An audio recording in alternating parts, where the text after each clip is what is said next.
Bismillahirrahmanirrahim. Assalamualaikum warahmatullahi wabarakatuh. Alhamdulillahi rabbil alamin.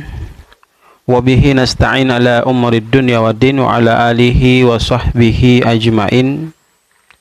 Faqala Allahu subhanahu wa ta'ala fil Qur'anil karim. A'udzu billahi minasyaitonir rajim. Wa ma umiru illa liya'budullaha mukhlishina lahuddin hunafa'a wa yuqimus salata wa yu'tuz zakata wa dzalika dinul qayyimah. Faqala Rasul sallallahu alaihi wasallam, innamal a'malu binniyat wa innama likulli imri'in ma nawa. Faman kanat hijratuhu ila Allah wa rasulihi fa hijratuhu ila Allah wa rasulihi. Wa man kanat hijratuhu lid-dunya yusibuha aw imra'atin yankihuha fa hijratuhu ila ma hajara ilaihi. Hadirin kaum muslimin, muslimat, ayah, bunda, tuan, puan, abang, kakak yang insyaallah sama dirahmati dan dimuliakan oleh Allah Subhanahu wa taala. Segala puji, puja kita panjatkan kehadirat Allah Subhanahu wa taala yang telah begitu banyak menganugerahkan nikmat kepada kita, kesehatan yang Allah beri, panjang umur yang Allah karuniakan dalam perjalanan kehidupan kita. Kemudian Allah masih memberikan kita hidayah untuk senantiasa mendekatkan diri kita kepada Allah Rabb seluruh sekalian alam. Salawat dan salam mari kita panjatkan kepada Rasulullah Muhammad sallallahu alaihi wasallam, keluarga Rasulullah Muhammad sallallahu alaihi wasallam, para sahabat-sahabat Rasulullah Muhammad sallallahu alaihi wasallam dan seluruh pengikut Rasul sallallahu alaihi wasallam yang tentunya setia hingga akhir zaman saat sekarang ini. Hadirin yang sama dirahmati dan dimuliakan Allah Subhanahu wa taala, insyaallah pertemuan kita di kesempatan yang sangat berbahagia ini kita akan sedikit membahas permasalahan terkait pentingnya menjaga keikhlasan dalam setiap ibadah yang kita lakukan. Tentu ibadah ini baik yang kita lakukan hablum minallah, hubungan kita dengan Allah, hablum minannas, dan hubungan kita dengan sesama manusia. Kaum muslimin, ayah bunda, tuan puan, abang kakak, orang baik dimanapun anda berada, kita semua paham, kita semua mengerti, kita semua tahu bahwa ada penjelasan-penjelasan yang disampaikan oleh para ustadz-ustadz kita, para kiai-kiai kita, para ulama-ulama kita terkait dengan keikhlasan yang kita peroleh, yang kita harus tanamkan dalam pribadi kita masing-masing dalam melakukan segala amal yang kita kerjakan. Itu adalah merupakan pondasi dasar dari setiap amal ibadah yang kita lakukan. Kita semua juga telah diberikan penjelasan bahwa tanpa keikhlasan maka ibadah yang kita lakukan itu bisa menjadi sia-sia di mata Allah Subhanahu wa taala. Maka keikhlasan ini teman-teman yang sama dirahmati dan dimuliakan Allah, ayah, bunda, tuan, puan, abang, kakak, orang baik dimanapun anda berada, memiliki keutamaan yang sangat luar biasa. Artinya, ya, keikhlasan ini berarti kita melakukan sesuatu harus memang benar-benar semata-mata mengharap ridho dan rahmat Allah Subhanahu wa taala, bukan karena sanjungan, bukan karena pujian, bukan karena mau mendapatkan pangkat, jabatan, kedudukan, harta dan sebagainya.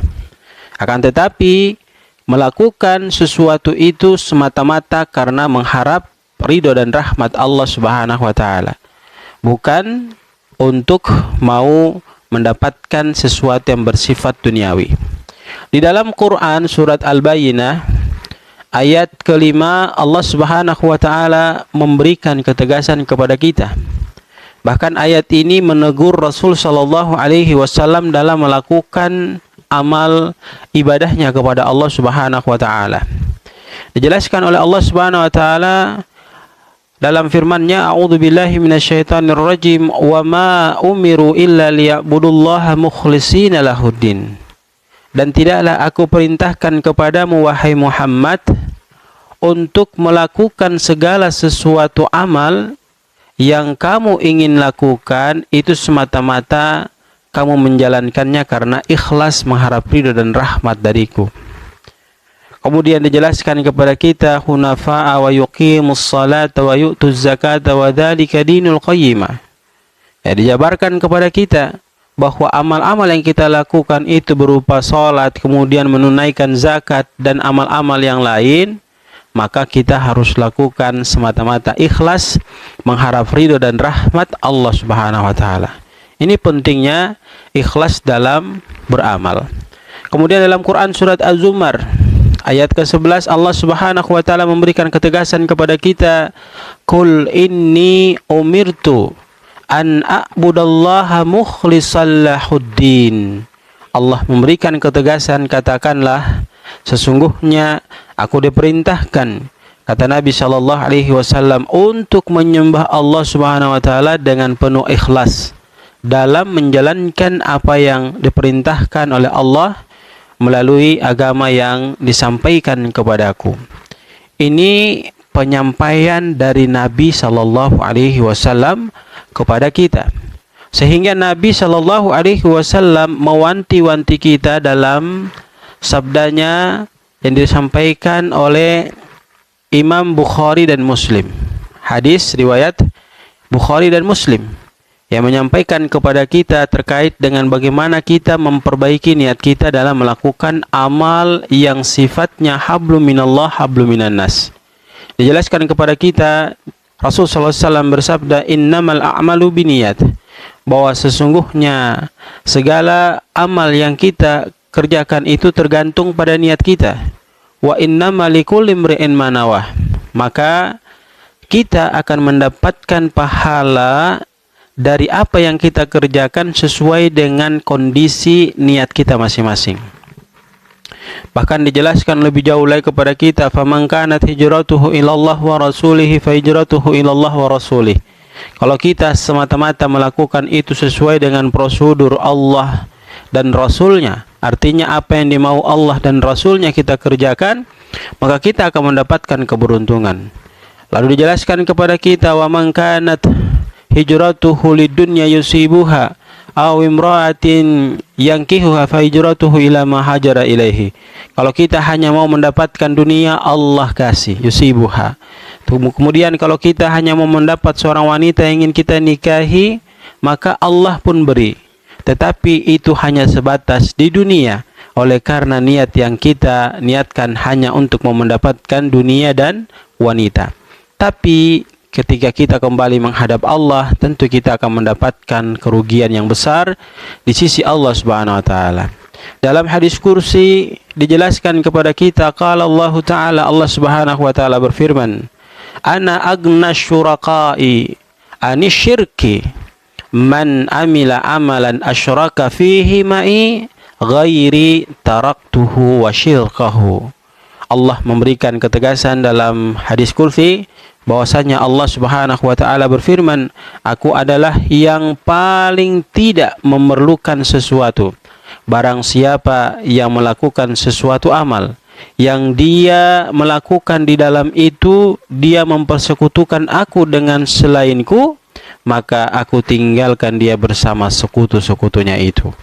Maka ini memberikan ketegasan kepada kita tentang pentingnya niat dalam melakukan amal-amal kebaikan, baik yang sifatnya hablum minallah, hubungan kita dengan Allah sekali lagi, dan hablum minannas, hubungan kita dengan sesama manusia. Lalu hadirin yang sama dirahmati dan dimuliakan Allah Subhanahu wa taala, ayah, bunda, tuan puan, abang kakak yang insya Allah diberkahi oleh Allah Subhanahu wa taala. Kalaulah kita sudah benar-benar mengikuti prosedur terkait dengan bagaimana kita menata niat kita dalam melakukan kebaikan, maka tentu kita akan mendapatkan keuntungan-keuntungan yang Allah siapkan untuk Allah balas pada diri kita. Keuntungan yang pertama yang akan kita dapatkan tentu akan diterima ibadah kita di sisi Allah Subhanahu wa taala. Akan diberikan pahala terkait kebaikan-kebaikan yang kita lakukan. Kenapa? Karena keikhlasan adalah merupakan syarat diterimanya amal kita. Kita pun tahu bahwa tanpa keikhlasan maka amal kita tidak akan diterima di sisi Allah Subhanahu wa taala. Jadi kalau orang sudah ikhlas, kemudian niatnya benar dalam melakukan sebuah kebaikan, maka apa yang dia lakukan, ibadah yang dia dikerjakan diterima di sisi Allah Subhanahu wa taala. Kemudian yang kedua, dengan kondisi demikian maka akan menjauhkan diri kita dari riya dan sum'ah. Ya. Kenapa? Karena dengan keikhlasan kita akan terhindar dari sifat riya. Sifat yang ketiga, melakukan sesuatu kita ingin dilihat. Kemudian sifat sum'ah, ingin didengar. Ya, maka ingin dilihat dan ingin didengar ini pasti akan merusak amal ibadah kita. Tapi kalau kita sudah meluruskan niat kita, maka kita akan dijauhkan oleh Allah Subhanahu wa taala dari riya dan sum'ah.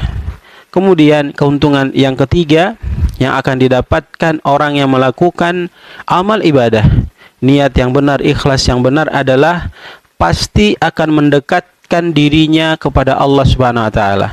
Kenapa bisa demikian? Karena keikhlasan ibadah itu memang menjadikan kita lebih dekat kepada Allah Subhanahu wa taala. Karena kita beribadah tentunya semata-mata karena mengharap ridho dan rahmat Allah Subhanahu wa taala. Lalu keuntungan yang keempat yang Allah berikan kepada yang bersangkutan ketika prosedur ibadahnya, kemudian melakukan amal-amal solehnya berdasarkan niat dan keikhlasan yang benar, maka Allah akan meningkatkan pada dirinya kualitas ibadahnya. Ibadah yang dia lakukan dengan ikhlas maka akan lebih berkualitas dan tentu penuh dengan kekhusyuan. Dia akan mendapatkan begitu banyak kelebihan-kelebihan yang Allah siapkan untuk dirinya. Lalu yang kelima, Allah Subhanahu wa taala akan memberikan kepadanya atau dia akan memperoleh pahala yang berlipat ganda dari apa yang dia kerjakan. Ya, karena keikhlasan itu membuat Allah memberikan pahala yang besar kepada orang-orang yang memang mereka melakukan hal itu dengan niat yang benar dan ikhlas yang diridhoi dan dirahmati oleh Allah Subhanahu wa taala. Lalu kemudian yang berikutnya dia akan mendapatkan keuntungan Allah Subhanahu wa taala tentu akan memberikan atau menjadikan hatinya lebih tenang, ya. Orang yang ikhlas, teman-teman, yang sama dirahmati dan dimuliakan Allah, dia akan merasakan ketenangan batin, ketenangan hatinya, karena ia tidak mencari pujian manusia. Dia hanya mengharap ridho dan rahmat Allah dalam melakukan segala kebaikan yang dia kerjakan. Kemudian dalam konsep yang dia jalani tanpa dia sadari, dia menjadi teladan bagi orang lain. Artinya yang dia lakukan, yang dia tunjukkan dalam ibadah maupun dalam beramal, itu akan menjadi teladan yang baik bagi orang lain. Itulah beberapa keuntungan yang kita dapatkan, meskipun masih banyak lagi keuntungan-keuntungan lain, ya, tapi saya kira itu sudah cukup mewakili daripada begitu banyak keuntungan-keuntungan yang Allah siapkan kepada mereka yang melakukan amal ibadah, niatnya benar, ikhlasnya benar karena Allah Subhanahu wa taala. Maka hadirin yang sama dirahmati dan dimuliakan Allah Subhanahu wa taala, semoga apa yang kita dengarkan terkait dengan pembahasan yang baru saja kita bahas secara seksama mengenai menjaga keikhlasan dalam ibadah ini, ya, semoga bisa membuat kita mampu dan berusaha untuk menjaga keikhlasan kita dalam setiap melakukan amal yang memang kita lakukan untuk mau mendapatkan pahala di sisi Allah Subhanahu wa taala. Sehingga kalau keikhlasan itu kita tanamkan dalam jiwa kita, dalam diri kita, maka tentu kita akan mendapatkan keberuntungan yang sangat luar biasa.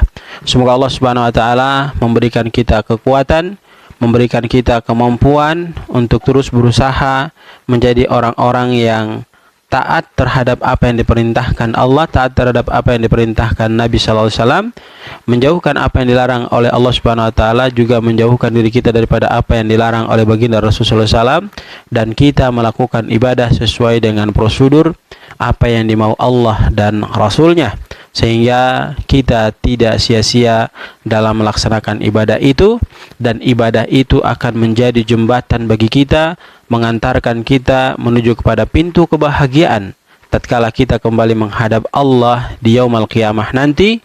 Maka ibadah kita itu akan menjadi jembatan mengantarkan kita menuju ke surganya Allah Subhanahu wa taala. Barakallahu fikum, jazakallahu khairan.